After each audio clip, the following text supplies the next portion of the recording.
रात के करीब 11:42 हो रहे थे। शहर की ज्यादातर सड़कें लगभग खाली हो चुकी थीं। हल्की ठंडी हवा चल रही थी और आसमान में बादल धीरे धीरे सरक रहे थे। दूर कहीं कुत्तों के भौंकने की आवाज आ रही थी और बीच बीच में किसी गुजरती गाड़ी की हल्की सी रोशनी अंधेरे को कुछ पल के लिए चीर कर निकल जाती थी। उस रात सब कुछ बिल्कुल सामान्य लग रहा था, लेकिन कुछ ही घंटों बाद एक ऐसी घटना होने वाली थी जो आने वाले कई सालों तक लोगों के लिए एक अनसुलझी पहेली बनकर रह जाएगी। ये कहानी है अमित वर्मा की। उम्र लगभग 32 साल, एक शांत स्वभाव का इंसान जो शहर के किनारे बने एक छोटे से अपार्टमेंट में अकेला रहता था। अमित एक प्राइवेट कंपनी में काम करता था और उसकी जिंदगी बहुत ही साधारण थी। सुबह ऑफिस, शाम को घर और फिर कुछ समय किताबें पढ़ना या लैपटॉप पर काम करना। पड़ोसियों के मुताबिक वह किसी से ज्यादा घुलता मिलता नहीं था, लेकिन वह अजीब भी नहीं था, बस थोड़ा शांत और अपने में रहने वाला इंसान। उस रात करीब 10:45 पर अमित अपने अपार्टमेंट में वापस लौटा था। नीचे गार्ड ने उसे आते हुए देखा था। गार्ड रमेश ने बाद में पुलिस को बताया था, साहब वो रोज की तरह ही आए थे, हेलो भी बोले थे, कुछ भी अलग नहीं लगा था उस रात। अमित तीसरी मंजिल पर रहता था, फ्लैट नंबर 307, एक छोटा सा एक बेडरूम का अपार्टमेंट जिसमें एक छोटा सा हॉल, एक किचन और एक बेडरूम था। उस बिल्डिंग में कुल मिलाकर 12 फ्लैट थे और ज्यादातर लोग रात तक अपने अपने घरों में जा चुके थे। करीब 11:05 पर अमित की मां का फोन आया था। अमित की मां दूसरे शहर में रहती थी, दोनों की रोज बात होती थी। उस रात भी वही हुआ। हेलो बेटा, खाना खा लिया? मां ने पूछा। अमित ने हल्की सी हंसी के साथ जवाब दिया, हाँ मां, अभी अभी बनाया है, आप बताओ कैसी हो? दोनों लगभग 10 मिनट तक बात करते रहे। सब कुछ बिल्कुल सामान्य था। अमित ने कहा कि वह थोड़ा काम करेगा और फिर सो जाएगा। 11:17 पर कॉल खत्म हो गई। इसके बाद अमित को आखिरी बार जिंदा उसी रात देखा गया। करीब 11:25 पर पड़ोस में रहने वाली नेहा ने बताया कि उसने अमित के कमरे से हल्की सी आवाज सुनी थी, जैसे कोई चीज गिर गई हो, लेकिन उसने इस पर ज्यादा ध्यान नहीं दिया। उसने सोचा शायद कोई किताब गिर गई होगी या कुर्सी खिसकी होगी। उसके बाद सब कुछ अचानक खामोश हो गया। अगली सुबह करीब 8 बजे गार्ड रमेश को एक अजीब बात महसूस हुई। अमित रोज सुबह करीब 7:30 बजे ऑफिस के लिए निकल जाता था, लेकिन उस दिन वह नीचे नहीं आया था। रमेश ने पहले सोचा शायद आज छुट्टी होगी, लेकिन जब 9 बज गए और अमित फिर भी नीचे नहीं आया तो उसे थोड़ा अजीब लगा। करीब 9:20 पर ऑफिस से भी अमित को कॉल आने लगा, लेकिन उसका फोन लगातार बजता रहा, किसी ने उठाया नहीं। दोपहर होते होते अमित के ऑफिस वालों को भी चिंता होने लगी। आखिरकार दोपहर करीब 12 बजे बिल्डिंग के सेक्रेटरी और गार्ड ऊपर फ्लैट नंबर 307 के सामने पहुंचे। दरवाजा अंदर से बंद था। उन्होंने घंटी बजाई, एक बार, 2 बार, 3 बार, लेकिन अंदर से कोई जवाब नहीं आया। तभी सेक्रेटरी ने दरवाजा खटखटाते हुए जोर से कहा, अमित जी, दरवाजा खोलिए, सब ठीक है ना? अंदर से पूरी खामोशी थी। अब मामला थोड़ा गंभीर लगने लगा। करीब 12:35 पर पुलिस को बुलाया गया। पुलिस करीब 1 बजे पहुंची। इंस्पेक्टर राजीव शर्मा इस केस को देखने आए थे। उन्होंने पहले दरवाजे को ध्यान से देखा। दरवाजा अंदर से लॉक था, कोई जबरदस्ती खोलने का निशान नहीं था। इंस्पेक्टर ने गार्ड से पूछा, आखिरी बार कब देखा था उसे?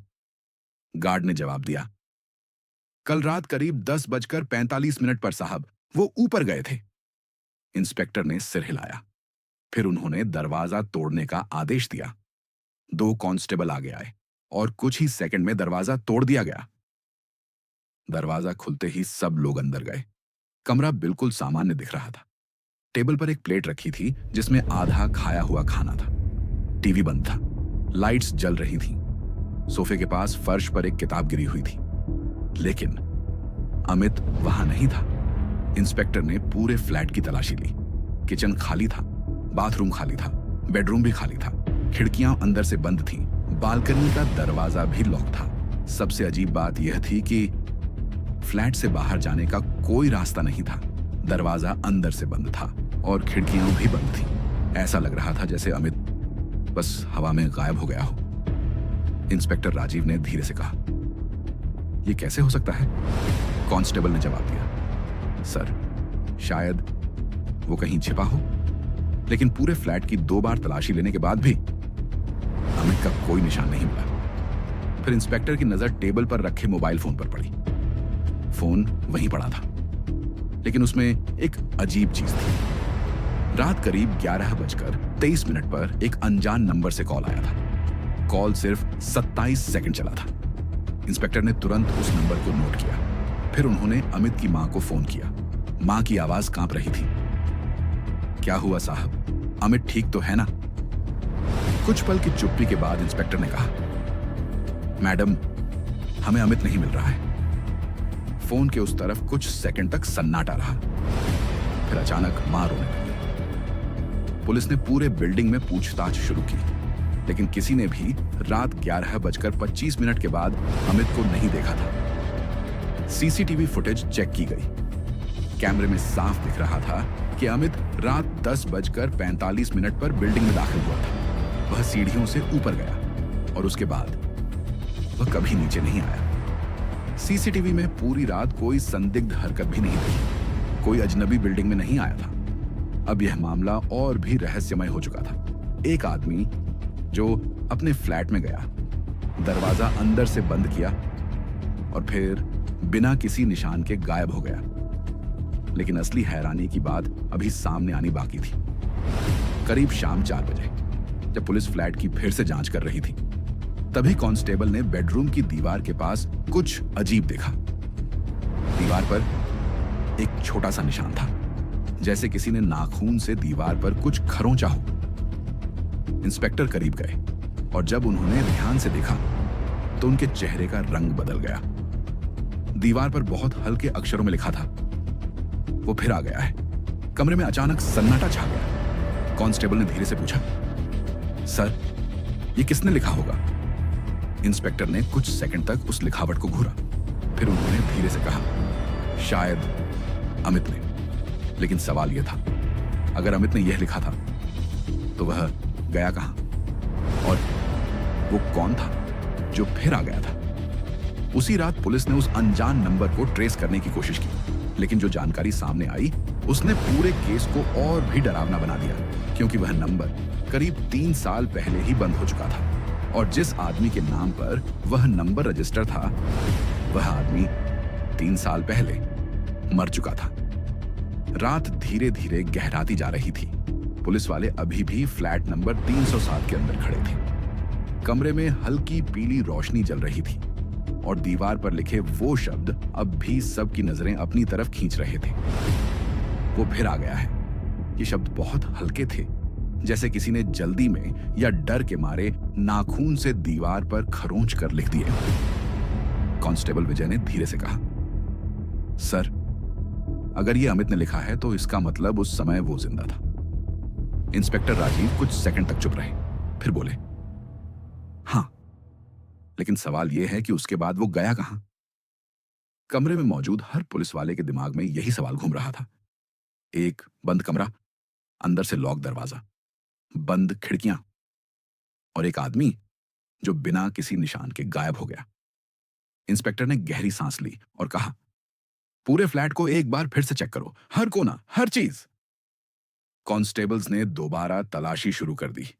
किचन के कैबिनेट खोले गए, अलमारी देखी गई, बेड के नीचे तक चेक किया गया, लेकिन अमित का कोई निशान नहीं मिला। करीब आधे घंटे बाद इंस्पेक्टर की नजर फिर से टेबल पर रखे मोबाइल फोन पर गई। उन्होंने फोन उठाया और कॉल लॉग खोलकर उस अनजान नंबर को फिर से देखा। 11:23, सिर्फ 27 सेकंड की कॉल। इंस्पेक्टर ने तुरंत टेक्निकल टीम को फोन लगाया। इस नंबर की पूरी डिटेल चाहिए, अभी। करीब 20 मिनट बाद जवाब आया। फोन के दूसरी तरफ से आवाज आई, सर यह नंबर 3 साल पहले बंद हो चुका है। इंस्पेक्टर ने भौहें से कोड़ ली। और जिस आदमी के नाम पर था? कुछ सेकंड की चुप्पी, फिर जवाब आया, सर वो आदमी 3 साल पहले मर चुका है। कमरे में खड़े कांस्टेबल्स ने एक दूसरे की तरफ देखा। वातावरण अचानक भारी हो गया था। इंस्पेक्टर ने धीमी आवाज में पूछा, नाम क्या था उसका? राघव मल्होत्रा। यह नाम सुनते ही इंस्पेक्टर कुछ पल के लिए चुप हो गए। पता भेजो उसका, उन्होंने कहा। फोन कट गया। कांस्टेबल विजय ने पूछा, सर क्या आप उसे जानते हैं? इंस्पेक्टर ने धीरे से सिर हिलाया। 3 साल पहले एक केस था। कमरे में सन्नाटा छा गया। कांस्टेबल ने पूछा, कैसा केस?